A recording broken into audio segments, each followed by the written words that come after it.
Hello, and welcome to the Radiant Mission Podcast.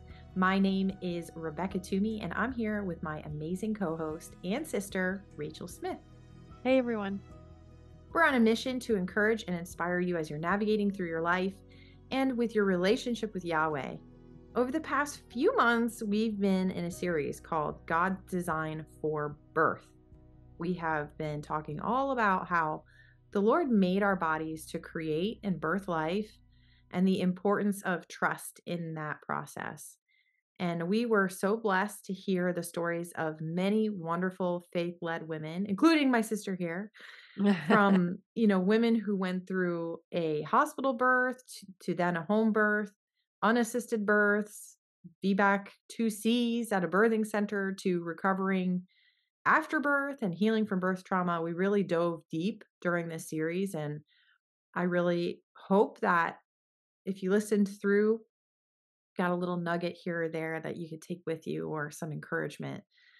And if you are new here, we invite you to look back and tune in to these stories and see if something resonates, or better yet, start from the beginning of the series, meaning the beginning of the podcast, because it definitely builds. I know sometimes we want to jump into a podcast and there's an episode that, really stands out to us, but I encourage you to go back because I've been thinking, Ray, a lot about this podcast and how where we started with talking about spiritual warfare as our first topic, and then how it's kind of just continued. And we've had this theme of the human body and the medical system and whatnot as a part of this show throughout. And it feels like a growth for us as we've gone through it. Maybe our listeners might catch on to that.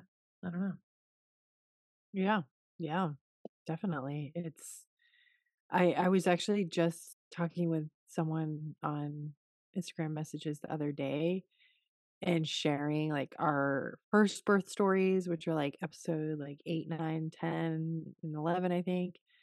And then I'm like, and then if you want to hear how it goes for me for my third birth, it's episode 73 or something. I don't remember if Yeah. that's exactly Yeah. the number, but um I was like, it might be cool to kind of hear him back to back because, like, I haven't even, I'm just telling the stories. So, but Yeah.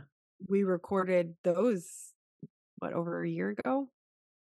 E- Even more than 2 that. years Yeah. ago? I don't Yeah. know. It'll be two Oh, years in July. Can you believe wow. that?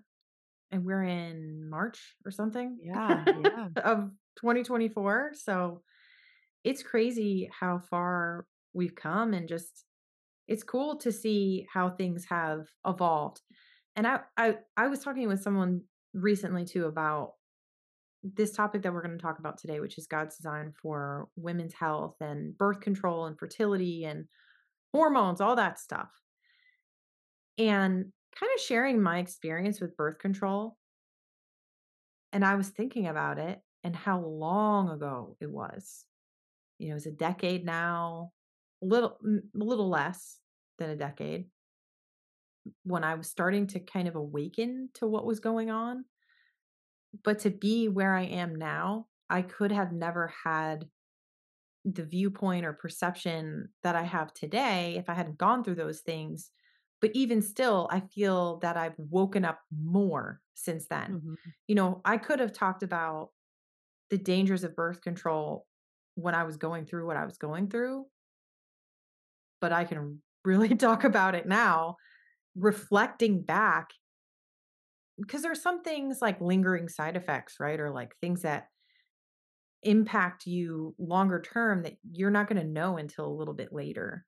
And Hmm. I guess that's kind of the reflection is now is the time to talk about it. I wasn't ready to talk about it then, and maybe you weren't ready to talk about it then. We still had some learning to do. We still had Yeah. some experiences to go through.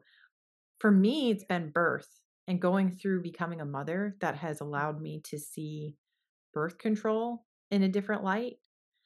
So, yeah, we're going to get into that. I do want to disclaimer this podcast and all our podcasts that this is not medical advice. We are not, quote, medical professional. Mhm. We are two women that are sharing our experiences. So, what you're going to hear is a mixture of our own personal stories, our own personal journeys, some other folks' stories that have been shared with us woven in, and then some research too. And we're going to share some details from the source itself, meaning if we talk about birth control, we're going to talk about from the actual company's inserts and what they have to say about it or what they have to say for themselves, let's say, to give it Yeah. a fair conversation. And we're all about informed consent. We're not here to tell you what to do or to judge you for anything. You're hearing me speak right now saying that I have taken birth control and I've taken a lot of birth control pills, maneuver ring, Yeah, I IUDs. think that this can be a sensitive topic for some people too because they feel like, and I know I did at one point too, that it's so important to prevent an unwanted pregnancies. And until I really dove into this topic, I didn't know that there was any other way outside of, using barrier protection Hmm. to prevent pregnancy. Hmm. And so I think this can just be so personal to women for that reason, Yeah. but Yeah. there are other ways. Not that, we're necessarily going to get into that in this episode because Yeah. We we may really talk a want to little talk bit about, about it next week. We're going to share and we've our talked about it personal before. stories. And we have talked about it Yeah. before. I'll just throw it out there. I mean, why make why make anyone wait? There are other methods out there. Check out the book Taking Charge of Your Fertility. There's another book called The Fifth Vital Sign. Again, we have discussed these in the past. Fertility awareness method is one way to track your cycles, but we're gonna get into a little bit more of the depth of this first Yeah. before we get into that stuff. So Mhm.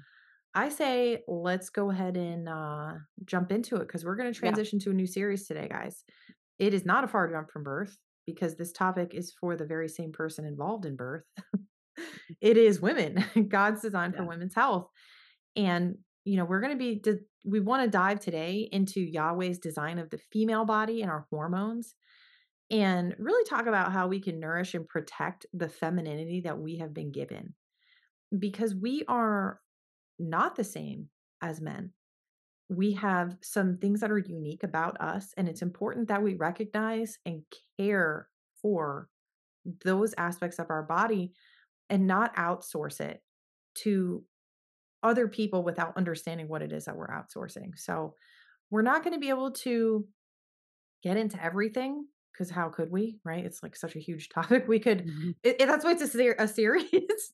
Yeah. But there are a few things that we want to share about women's body parts, the hormonal matrix. And then, as I mentioned, Rachel and I are going to share some of our personal experiences with birth control specifically and coming into womanhood, our periods, all that stuff, and how those experiences led us to where we are today with sharing these stories and doing this whole series. So, that said, what does God's design for women's health even mean? To me, Yahweh, he designs the anatomy of women to be different than men. We actually have body parts that men don't have. They have some parts that we don't have. And our hormones function in different ways. They may have some of the same hormones that we do, but they don't function in the same way for men that they do for women. There actually was a great reel that kind of summed this up. I sent it to Rachel and I'll include it in the show notes that talks about how women are on a 28-day cycle with their hormones and different things are happening during that time period. Yeah, we're on a monthly cycle. We're on a monthly cycle where men are just on a 24-hour clock. Every Yeah, day starts daily. over. So it's different going through life and the experience of life for men arguably is very similar day to day. Where with women, because we're going through this fertility cycle, I would call it, if you're in your fertility years, your estrogen is rising and low, going up and down, and all your different hormones. Estrogen, I think that's what I just said. Progesterone. Progesterone, Yeah. same thing. Yeah. We're going through this ebb and flow. And I think many women can relate because they know when they are ovulating or getting close to ovulation, they may feel some things happening within their body, or when they're getting close to their period, you may feel extra emotional or whatever it might be. That's those hormones shifting in your cycle, but it's Mhm. a monthly cycle. Mhm. So let's talk a little bit about, what do women have that men don't? This is probably a pretty obvious one, but men don't have a uterus. Women have a uterus, that's described as, or the clinical way to describe it is, it's a pear-shaped organ where a fertilized egg implants and a developing fetus grows during pregnancy. That is the function of the uterus. We also have Yeah, ovaries. Oh, sorry, real go ahead. quick real quick though about the uterus. I just wanted to kinda drop this tidbit out there, and I sent you a picture or something about it a while ago. But we all can have the image in our mind of the uterus as kind of that, little round with like the hands and going off of it, which are the fallopian tubes with the, little round balls, which are the ovaries. Like, and, Mhm, people have made it into a caricature and stuff of what our uterus mhm. looks like. And then we might even see it in like graphics for showing the female anatomy.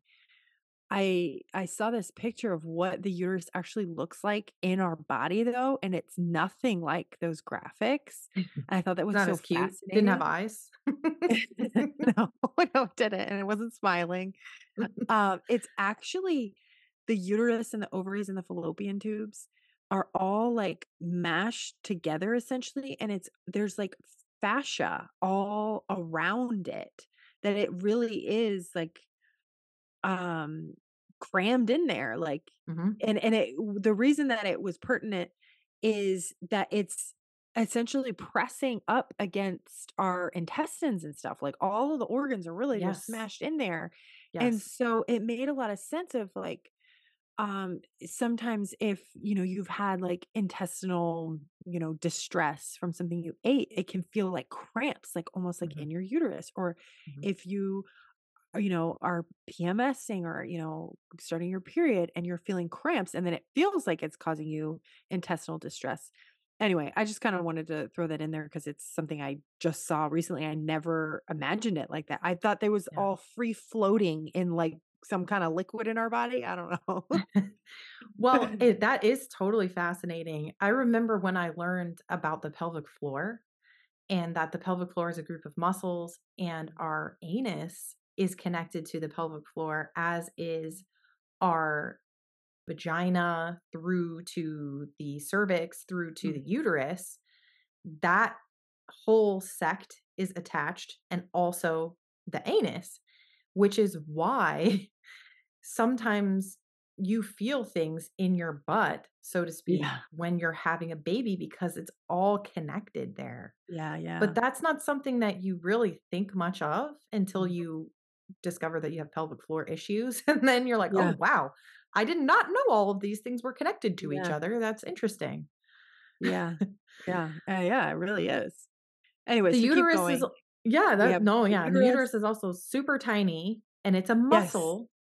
Isn't It's it the actually a size of couple, like a walnut when there's not a baby in it, or is yeah, it it's a little super bigger than that? tiny, Yeah. which also makes it more interesting when you think about the context of an IUD, of Yeah. how small the uterus is and how big an IUD is, and that technically that's why there's the concern of perforation, because sometimes people's IUDs perforate the uterus. I could totally see why now. Now that I Mhm. understand the actual size of the uterus, because you see 2D graphics of this pretend cartoon written out uterus, and Oh it my looks like, gosh. wow, that Did was you see cool. that? You're like That was a weird. wizard. I have just No, that was crazy. let's do Alright, it now you again. have to explain what just happened. I Oh, mean, that's funny. Apparently, if you make a heart shape, like with I your just made a hand. heart shape with my hands, it made heart emojis on the app we're recording, so that was really funny. I That had no was idea. shocking. That actually is a cool little trick. I'm gonna have to try that. Did it work for me? No, just you. Maybe put it in front of your microphone. Now No, you're testing I the don't have that quality. setting on. I don't know why that's never happened to me before, but anyway, like Rachel said, the uterus. So then we also have the ovaries, 2 of Yep. them. That's where the eggs are produced, the ova, and hormones such as estrogen and progesterone. Then we have the fallopian tubes. These connect the ovaries to the uterus. They provide a pathway for the eggs to travel from the ovaries into the uterus. Interesting fun fact about the fallopian tubes that I didn't know as a kid, I learned as I got older, was that they're not actually attached, Mhm. the fallopian tubes. They kind of have these little tentacles almost at the Yeah. end, which is really interesting.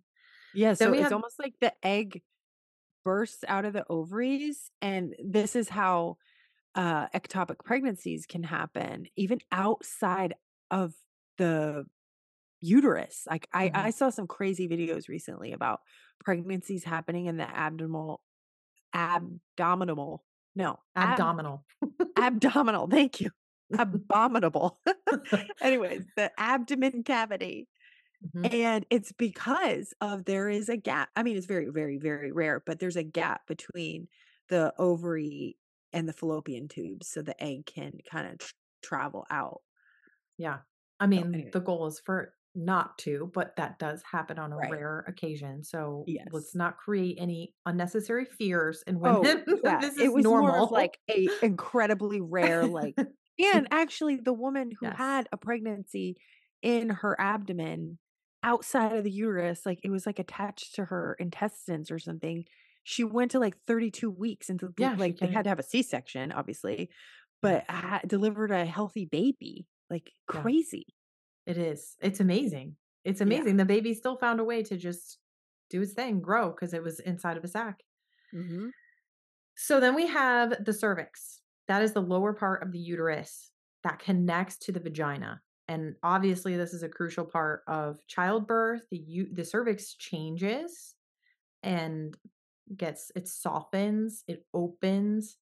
It's a very cool part of this whole female anatomy system. And You then know we the have one thing about the cervix, like after having a vaginal birth for the first time, is, neither you or I did cervical checks with, you know, our physiological births. But like part of me kind of wishes like I checked myself, like just out of curiosity of like to feel what the cervix, because I've felt my cervix, outside of um pregnancy and birth because I've practiced fertility awareness. And a big part of fertility awareness is getting to know, your cervix size. So it just I don't know, out of curiosity, I mean, I don't think it was like, it didn't even occur to me in labor to stick my finger in there and feel my own cervix, but it just kinda sounds, like, cool, like, to right? To, like, see how much that opens, like, it's like this muscle it's a muscle, right? the cervix is a muscular organ. Okay, yeah, Yeah. so did you have any curiosities of feeling your own? So funny enough, I actually did try to feel for my cervix when I was pregnant with Oh, Ben, but I couldn't. I don't know. I just couldn't. was it It was during the like birth or in pregnancy? I feel like I don't remember if it wasn't I don't think it was when I was in labor. I feel like it was closely before, and I was Okay, just trying to, like, see if I could feel it there, but then I was like, "I don't wanna do this." yeah, you Because here's couldn't the do it. thing, is I personally feel like, why introduce bacteria Yeah, to I that that's why I don't area? think it's worth it, the curiosity that I have. Exactly, and that was why I was like, "Ah, why am I doing this?" And then, just didn't Yeah. anymore. But it is cool. The cervix is a very it's interesting that it can Cool feature oh, we have installed. it's a cool feature. Yeah, it could open and close and, yeah, it's a cool thing. So that connects to the vagina, which is a muscular tube. So the vagina tube it's funny that's called a muscular tube.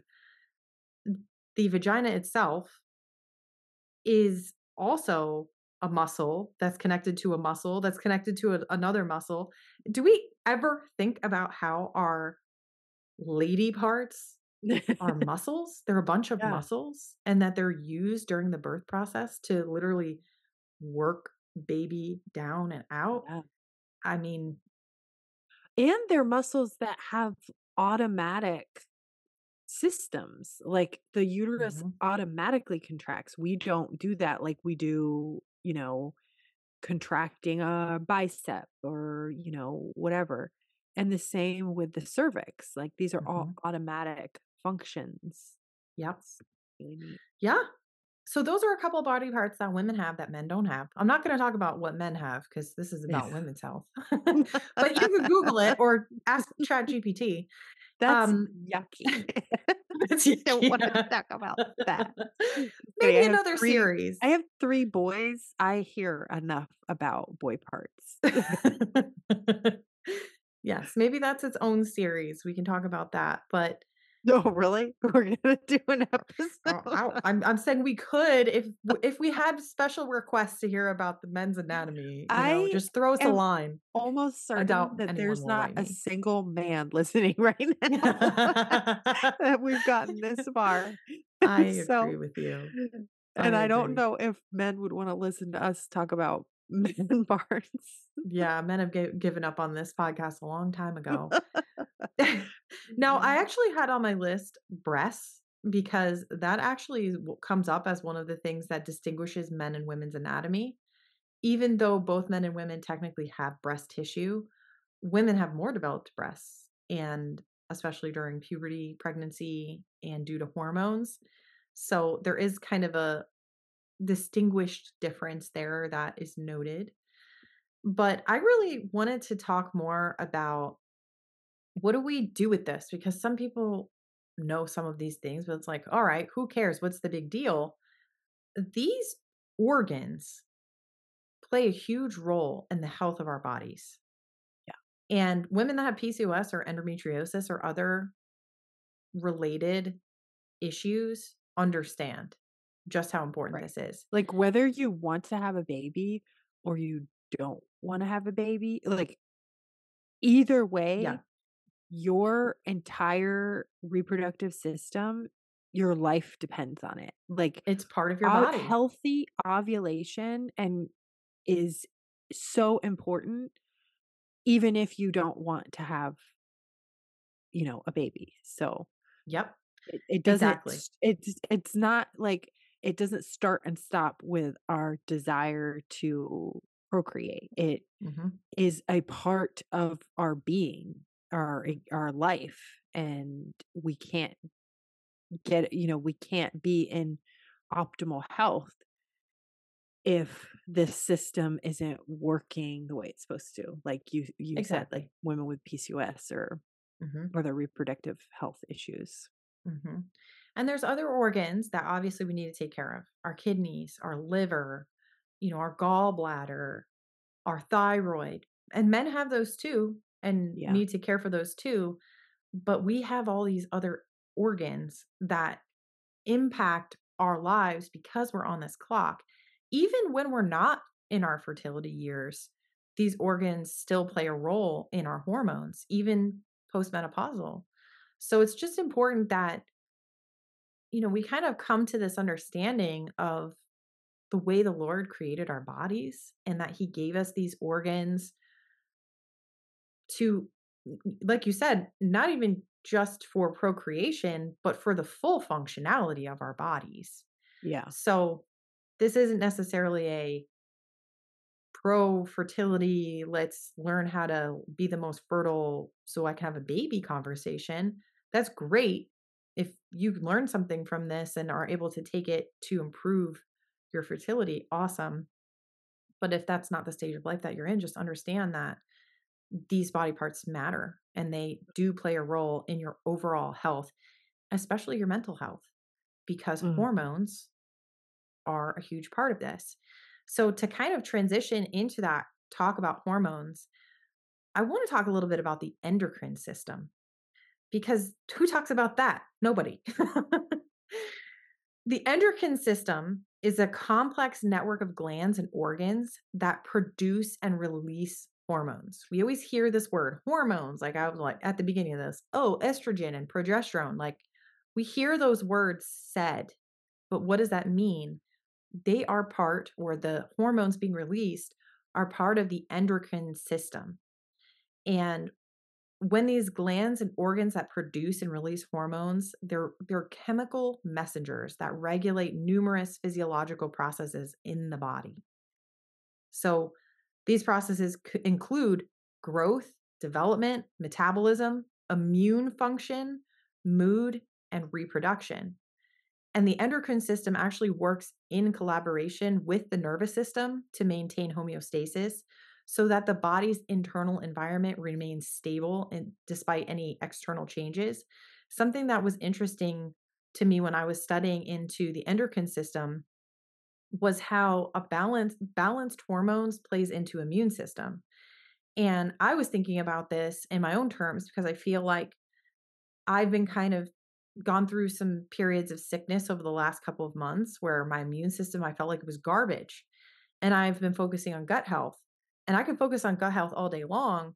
But if my hormones, as my endocrine system isn't being, I'm not paying attention to that, then I'm not looking at it from a holistic perspective. And let's take it a step further. When I was doing research on the copper IUD, which is one that I had, it suppresses the immune system. Mm. It's an immunosuppressant. And it's like, oh, no wonder why women have so many issues and it's so easy for people to get sick. So I thought that that was interesting. A couple key components of the endocrine system include the glands that I mentioned, and glands are specialized organs that secrete hormones into the bloodstream. Major endocrine glands include the pituitary gland, the thyroid gland, adrenal glands, pancreas, and ovaries in women, and testicles in male, testes. It also includes hormones that we just mentioned. It includes the pituitary gland, which is often referred to as the master gland. It is the gland that's at the base of the brain and controls the function of many other endocrine glands. I know that this is a big one that a lot of people like to post that same image of like the brain, and then there's like this one little hot spot that like lights up the pituitary gland. But it's true. That is a It's communicator. really tiny and so important. It's tiny and so important. It communicates to the rest of our bodies. Our hormones, I kind of skipped over that, but our hormones are chemical messengers that are released by the endocrine glands that travel through the bloodstream and they target cells or organs. Hormones bind to specific receptors on these target cells and they initiate a response or influence cellular activity, which is interesting. Thyroid gland, I'm sure a lot of people are familiar with this lately because, thyroid dysfunction is something that's becoming more known or more prevalent over the last couple of years or decades. And it's located in the neck. And the thyroid gland produces hormones that regulate the metabolism and they influence various physiological processes as well. The adrenal glands, they are sitting right on top of those kidneys and the adrenal glands produce hormones such as cortisol, which responds to stress and adrenaline. That plays a role in that fight or flight response. I probably have super duper high cortisol running through my body at all Yeah, times. that's, like, why there's this trend on social media for, like, the adrenal cocktails because a big part of, like, keeping your adrenal glands at, um, working the way they should is having enough sodium and enough potassium, and so the trend of and I don't really know if it's a trend or if, like, it's a health practice that we should do more regularly to make sure our adrenal glands are firing on all cylinders, but making like if we are stressed, we are burning through that fuel for our adrenal glands, and then that messes with our hormones really bad. So, Yeah. adrenal cocktail is essentially just something like, one of the ones recommended a lot is vitamin C, so, like, just a little bit of orange juice, really high quality sea salt, and when I was doing it, I would do cream of tartar. Cream of tartar is actually, like, pure potassium, so What is cream of I tartar didn't made know. out of? I don't Tartar? it's, like, comes What's from tartar made out of? it comes from, I feel like it was, like, grape husks or something. It's, like, natural, like, it's from some kind of fruit. I feel like it's grapes. Um, but it's really high in potassium, is all I know. Are you looking it up? I'm looking it up. It is potassium bitartrate, a byproduct of winemaking. See? I It is remember a things white powdery sometimes. substance that forms inside of wine barrels during the fermentation of grape juice. When wine is fermented, tartaric acid in the grape juice combines with potassium ions to create potassium bitartrate crystals. Yeah, so if you wanted to help your adrenal glands to function properly, which will impact your hormones, then doing a little cream of Adrenal. tartar and some sea salt and in something like orange juice, people do different things. Coconut water is another one because coconut water is actually a good source of potassium as well. So, Mhm. anyways, it's a little tidbit. Fun facts. Yeah. Thing. Totally. Another part of the endocrine system is the pancreas. It has both endocrine and exocrine functions. So, as an endocrine gland, it releases insulin and glucagon, and that regulates our blood sugar. Then, of course, the ovaries and testes, they produce hormones, estrogen and progesterone in females, testosterone in males, and that influences sexual development and reproduction. And then the hypothalamus is also included in this. It's not a gland, but it plays a crucial role in the endocrine system by releasing hormones that stimulate or inhibit the secretion of hormones from the pituitary gland. So that one is kind of an extra little deep one. And if you're wondering why are we talking about all this, it's because these are the bodies that God created for us. And they are extremely amazing. They're complex and it's not the easiest thing in the world to kind of understand. But when we start to look at just how amazing it has been created for us, and all of these things trigger one thing, triggers another thing. And we start to learn about how outside influences can change our endocrine system or our hormones and influence them in negative ways. That's when we can really step back and go, How am I going to treat my temple? Or how can I heal this temple that God created for me?" And I think that's why I'm so passionate about talking about this. And this is also a great introduction to our conversation on birth control Hmm. because we have been lied to. We have been told that birth control is safe and that birth control, there's side effects, but like, oh, they're rare. It's no big deal. You'll just have a headache or, you know, you'll feel bloated. You might gain weight, but it's so much deeper than that. Hmm. On the surface, that's what it is on the surface. It's like an iceberg, right? Like on the surface, you see the iceberg, but underneath, it's so much deeper. Hmm. We are messing with this entire incredible endocrine and hormonal complex that God created when we Hmm. take synthetic hormones because they are not the same. Hmm. Natural, naturally occurring things in our body will stop triggering, they will stop happening, kind of like we talked about with epidurals. An epidural stops your body from producing the natural hormones like oxytocin that your body will create during birth. The same thing with birth control. Hmm. So let's talk about hormones real quick. Hormones are chemical messengers that are produced by glands in the endocrine system and released into the bloodstream. They travel throughout the whole body. They play a crucial role in regulating physiological processes. So they're super important. And kind of the difference between men and women when it comes to hormones is women have higher levels of estrogen than men, which includes estradiol, estrone, and estriol. Those are all different variations of estrogen within our bodies. It's not just straight edge estrogen. There's different buckets there, which I found really interesting. And they do more than just help with the reproductive system. They also regulate the menstrual cycle, but they maintain our bone density. Mhm. So if your estrogen levels are off, it could impact your bone density, which if you're on birth control, you're suppressing your natural estrogen.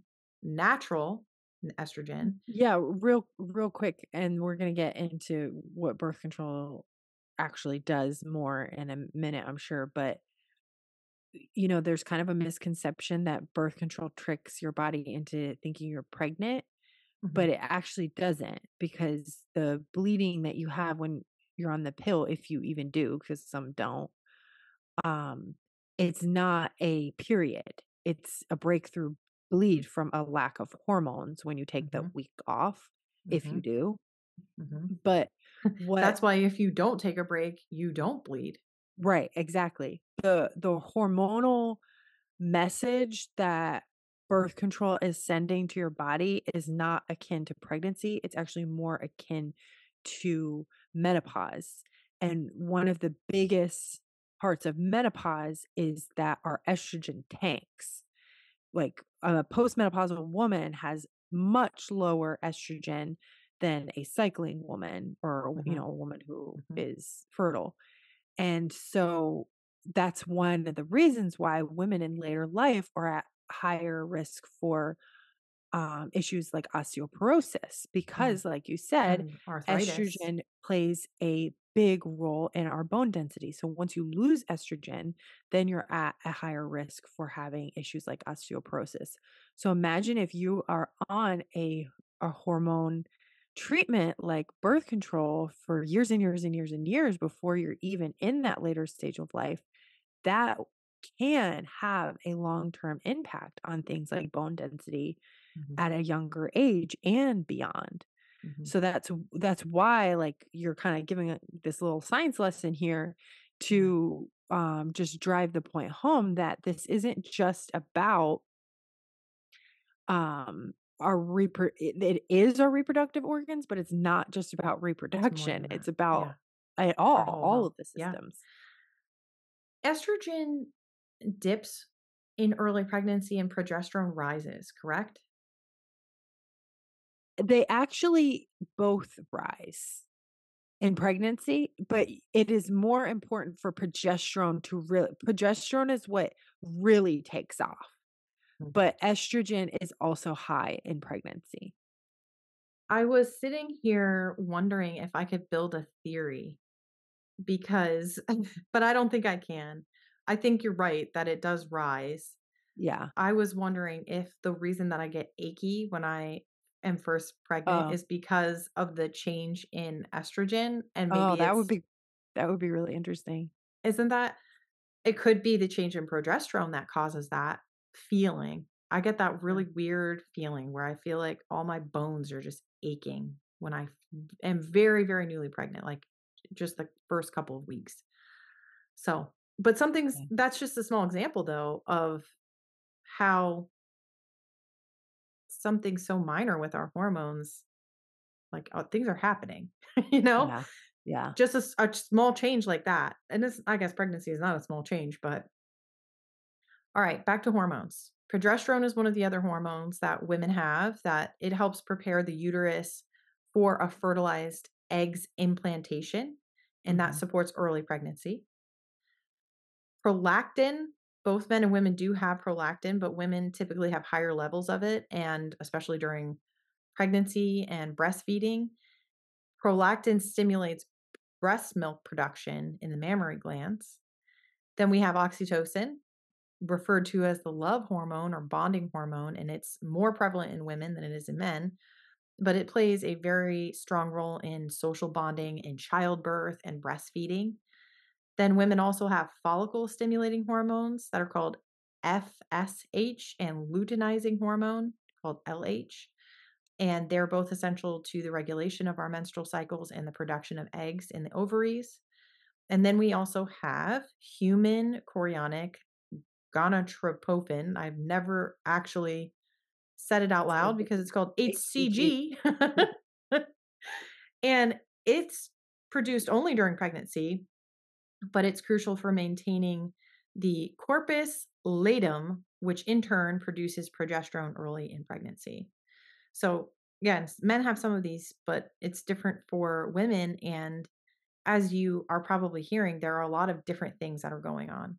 We've got our endocrine system, we've got our hormones, we've got all these organs that are happening inside of this. And we're on a cycle. We're on a 28 to 30 or whatever your cycle is, a regulated cycle that is involving our hormones and our bodies. If we're in our fertile years, which I looked it up, and it is, I want to be cautious to not say fertile. Women come into their fertile years or begin that process at different ages. It's somewhere between age of 9 and 16, depends on the woman. But just because a woman's system kicks off does not mean that she is in her prime fertile years. Like, just because you get your period at 9 doesn't mean your body is grown to have a baby, Yeah, right? prepared Like, for pregnancy. exactly. Yeah. I always said Obviously, that the most fertile years are in your 20s. Is that that's accurate? what they say. That's what the Yeah. internet will tell you, is that your late teens to mid 20s is the most fertile years. But many people have fertile years in their 30s and 40s. So it's hard to say. I think that there's a lot of different scenarios that we could go through too of why, and I don't think we are even going to have time to get into this, especially today, on over 35 and fertility. I think there's a lot more to it than you just get less fertile. A lot less women try to have babies at that, time. Or anyway, let's not get into that. We're going to Yeah. talk about the cycle really quick. And menstruation is the beginning of our cycle. That's days 1 to 5, and that's when our cycle begins, and that marks the beginning of a new cycle. And I don't know if we wanna The get into period. yeah, the period. I don't wanna know if we wanna get into the details of that, but basically it's just the uterine lining has thickened from the previous cycle to support a potential pregnancy, and it sheds if there is no pregnancy. And menstruation is triggered by a drop in estrogen and progesterone levels. So you're experiencing a shift of hormones, hormone drop, and period. Mhm. And women, we are not taught or told to protect our space or to do anything. We're expected to live our lives normally every single day, no matter what part of our cycle we're in. And the truth is, we're probably going to be more tired. And I've been reading some really cool things lately about, like, don't work out when you're on your period. Your body is in a state of rest. Let your body rest. And that was the most encouraging thing I've read in a long time, because we're just pushed to keep going. I mean, that's why they came out with tampons, right? So you could just keep going. Like, Yeah. I'm sure in biblical days, what were women doing? You probably know the answer to this. I'm They sure were they weren't. laying in their period tents There you outside of camp. go. Exactly. They were laying in their period tents. No, I even, like, just outside of, like, the biblical context, but just thinking about women thousands of years ago, even hundreds of years ago, being on your period when you don't have, like, plumbing and, like, the modern conveniences, even just, like, pads that we have, like, they use rags. That's why the old school way is saying "on the rag." Did you know Mhm. that? Yes, yes, yes. Um, but just, like, I think that it was very common to just you had to stay still and you really Mhm. had to rest because otherwise you're, like, bleeding all over the place, like, Yep. Literally. so and Yeah. and if Yeah. we think our periods are inconvenient today, which I think every month, I'm like, "Gosh, such an inconvenience of my life." 'Cause it really is, and it's, like, I guess society kinda plays a part in that because I think what you're saying is, like, culturally in older times, like, maybe society, like, had a little bit better systems in place to Yeah, support women to rest, but we don't get that luxury anymore, so stick a tampon in and get to work. exactly. Go work out. Keep working out and keep going to work and keep doing whatever you're doing. And Yeah. listen, nobody's not gonna get off of work because they have their period. When But really the best time to work out is the follicular phase, which there is you go. the next one. Yeah. Tell us about that phase. Yeah, so that's right after your period or days 1 through 13 and or I guess it would be really day like 6. 5 or yeah, Yeah. 6 through 13 Like depending on 5 how or long your 6, period is because some people have like right? 4-day long periods, not everybody's Exactly. period is a week. So, whatever your period ends to day 13 or really when ovulation happens is the follicular phase. And this is like when you're going to feel your best in your cycle. Mhm, And this is when the hypothalamus in the brain releases the gonadotropin releasing hormone or mhm, GnRH. And that stimulates the pituitary gland to release the follicle stimulating hormone or FSH. And then FSH stimulates the growth of follicles in the ovaries, which, has the egg in it. And so as those are growing, they produce estrogen, like the actual follicles are also producing estrogen, which is thickening the lining of the uterus. So your body is just has this like symphony happening to release the egg because there's nothing that the female body wants more than to get pregnant. mhm. Like Yeah. that's what this design is for. Mhm. And I'm not saying that in like, you need to want to get pregnant at every moment. I'm just saying this is what your body wants. This is It's the what your way body is doing. Yeah, it's the way it was yes, this designed. exactly, and so once that thickens and all of the your estrogen is up, it's peaking, and the follicles are ready, and then you have a surge of luteinizing hormone, and you're in your next phase of your cycle, which is ovulation. And it varies, of course, from woman to woman and from cycle to cycle. But around, let's say, day 14 is the number that most people in the medical field say. So you have a surge in the luteinizing hormone, and that's triggered by your estrogen getting higher and higher and higher. And this stimulates the release of a mature egg from one of those follicles.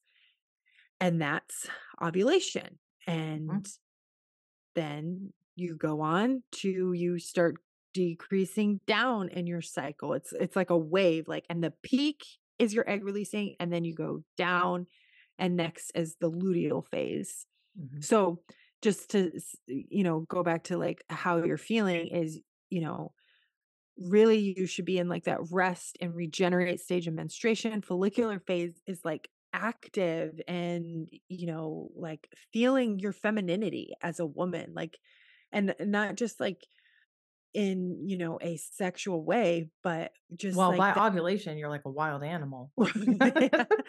But yeah, that's when you're feeling good. You feel your most beautiful. You actually can that be like when you are slimmest, like your body really does also show different um signs and in the way that it's carrying water and all that. So this Mhm, is when you are your most energetic. And then after ovulation is your luteal phase where the ruptured follicle that released the egg, it transforms into a structure called the corpus luteum, which produces progesterone. And this to me is like one of the wildest parts about not only the female body, but just our cycle in general, that we produce essentially a organ every month. And then like we get rid of it, but we're producing this corpus luteum every single month.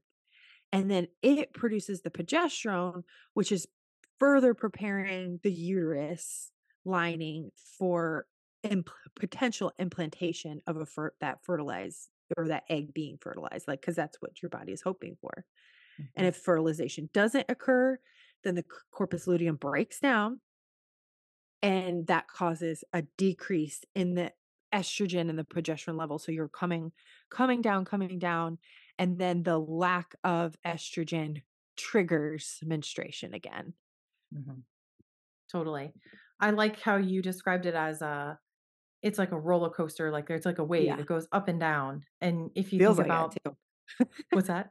I said it feels like that too. It does. It does feel like Especially that. when you are someone like me that has estrogen dominance, like, you feel like you're on a roller coaster that's flying off the tracks, so I'm sure. And for those that are trying to have a baby, I'm sure that's how it feels too, because you're riding the high of the follicular phase and going through ovulation. And then you go through that luteal phase. And if there's not a pregnancy, it's your body, your hormones drop and signal that menstrual cycle coming. And it's like, how depressing is that? Then you have your period, and Mhm. you're down and you're, in that state. So I hope that this helps women listening to just understand their bodies are amazing. God created us and they're amazing. So we're going to leave you with this. And next week, we're going to kind of tie this into how this plays into birth control, Yeah. how we've come to the conclusion that birth control is pretty poisonous slash toxic for our bodies because it messes with this cycle that we just talked about. It messes with this and in turn can cause other health problems, autoimmune disorders, or other complications. So stay tuned. Thank you for listening. If you want to follow along outside the podcast, you can do so on Instagram and on Facebook at The Radiant Mission. Or, of course, if you want to watch this on YouTube and see that funny effect that happened, you can also check this out on YouTube. And today we are going to close with Proverbs 14:1. A wise woman builds her house, while a foolish woman tears hers down with her own hands. We're wishing you a radiant week and take care of those bodies, ladies. Bye, guys. Bye.